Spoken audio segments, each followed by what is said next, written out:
morning. Luto ko ng babaunin ng aking mga anak kasi papasok na sila sa school ngayon. Kailangan ko silang lutuan para tapos ano naman ginagawa mo dyan, Tiger? Tsaka ito para may tanghali, may ano sila, may maulam sila pag uwi kasi wala ako dito dahil nasa trabaho din ako. Tulog pa sila, doon kami natutulog doon kami natutulog sa loob, sama-sama kaming apat kasi maliit lang yung aming tirahan. Ano buko guys,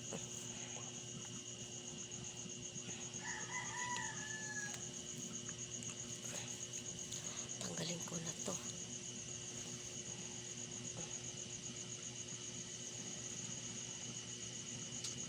Ito yung babaunin nila.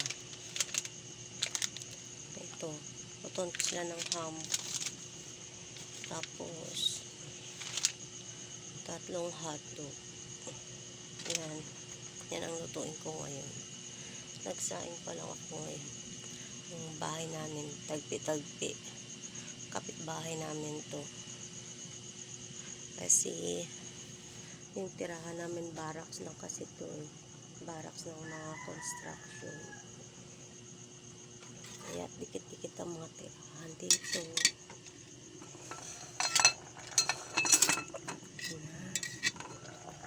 Kumulo na siya.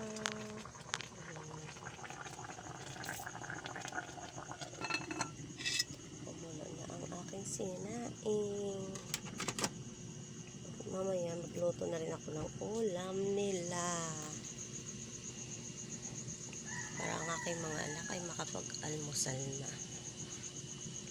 At maya-maya gisingin ko na yan. Maaga ko nagising, alas 4.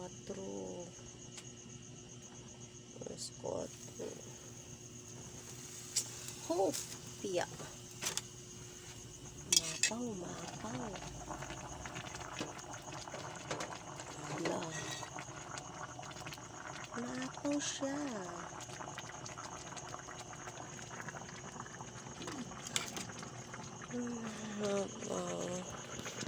Pasensyahan niya na yung ito, yung dingding namin yero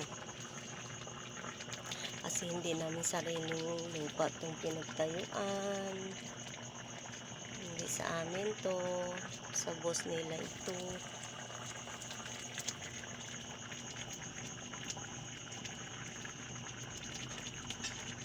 At least libre kami sa tirahan. Mahirap na maupahan, mas mahal ang maupahan. Ang ano lang namin, tubig, pagkain at kuryente. Yan na lang. Sa bahay pa lang malaking tulong na yan.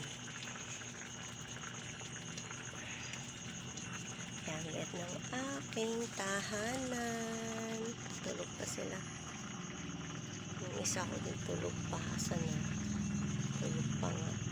Nakakumot pa sila. Yun, nakakumot pa.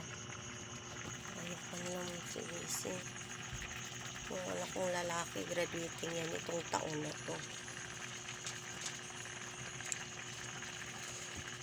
Check pa kung mayroong mantika. Meron. Kala ko wala ng mantika. May mga nakasampay. Pasensya na. Maliit lang yung aming tahanan. Wala kang masyadong space. Kasi barracks lang. Kubo lang siya.